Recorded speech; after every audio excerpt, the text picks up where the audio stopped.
نے پوچھا کہ دفنانے کے بعد کتنی دیر تک ہمیں قبر کے پاس ٹھہرنا چاہیے۔ دیکھیں، صحابہ کی طرف سے جو نصیحت منقول ہے مسلم میں موجود ہے کہ ایک صحابی نے فرمایا کہ مجھے دفنانے کے بعد اتنی دیر میری قبر پہ ٹھہرنا جتنی دیر میں ایک اونٹ ذبح کر کے تقسیم کر دیا جائے۔ جو اگر عربوں کے دستور کے مطابق دیکھیں، کیونکہ وہ اونٹ تیزی سے ذبح کرتے تھے اور پھر اس کے بڑے بڑے ٹکڑے کر کے وہ تقسیم کیا کرتے تھے، تو تقریباً 1 یا 1.5 گھنٹہ آپ لگا لیں۔ تو یہ انہوں نے ایک وصیت کی اور اس کا ریزن یہ بیان کی کہ تاکہ مجھے منکر نکیر کے سوالات کے جوابات میں آسانی ہو اور مجھے انسیت حاصل ہو، تو اس لیے اپنے مردے کو دفنانے کے بعد اگر آپ 1.5 گھنٹے تک نہیں تو کم از کم آدھا پونا گھنٹہ تو وہاں پر ٹھہریں۔ اب انہوں نے پوچھا کہ اگر ہم ٹھہرتے ہیں تو کیا وہاں قرآن پڑھ سکتے ہیں یا کوئی اور ذکر کریں؟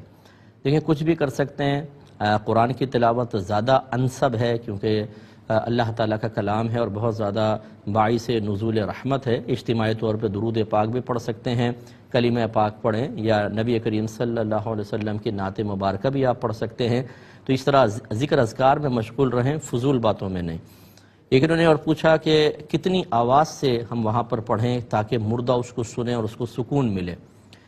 دیکھیں، بس اتنی آواز سے تو آپ پڑھیں کہ آپ کے اپنے کان اس کو سن لیں، کیونکہ یہی پڑھنا کہلاتا ہے، اور اسی پڑھنے پر جو فضائل سرکار صلی اللہ علیہ وسلم نے پڑھنے کے بارے میں بیان فرمائے وہ اسی پڑھنے پر مرتب ہوتے ہیں۔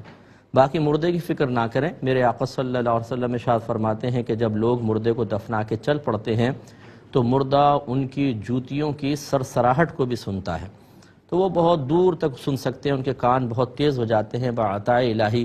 اسی لیے رحمت کونین صلی اللہ علیہ وسلم سے قبرستان میں جا کر سلام کرنا ثابت ہے۔ السلام علیکم یا اہل القبور، اے قبر والو تم پر سلامتی نازل ہو۔ اہل القبور فرمایا، اہل القبر نہیں فرمایا کہ صرف ایک قبر والے کو مخاطب کیا ہو۔ قبور، اہل القبور، تمام قبر والوں کو سلام۔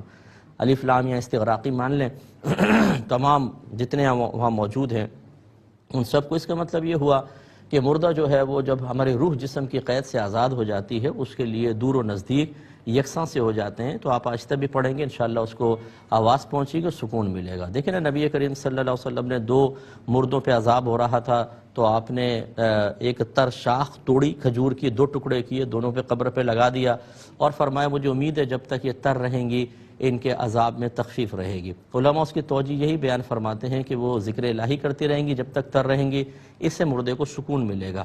تو مردہ جو مرنے کے بعد ان شاخوں کے ذکر سے بھی سکون حاصل کرے گا تو پھر سوچئے کہ آپ کا ذکر تو بدرجہ اعلیٰ اس کے کانوں تک پہنچ جائے گا۔ تو آپ بالکل پڑھیں۔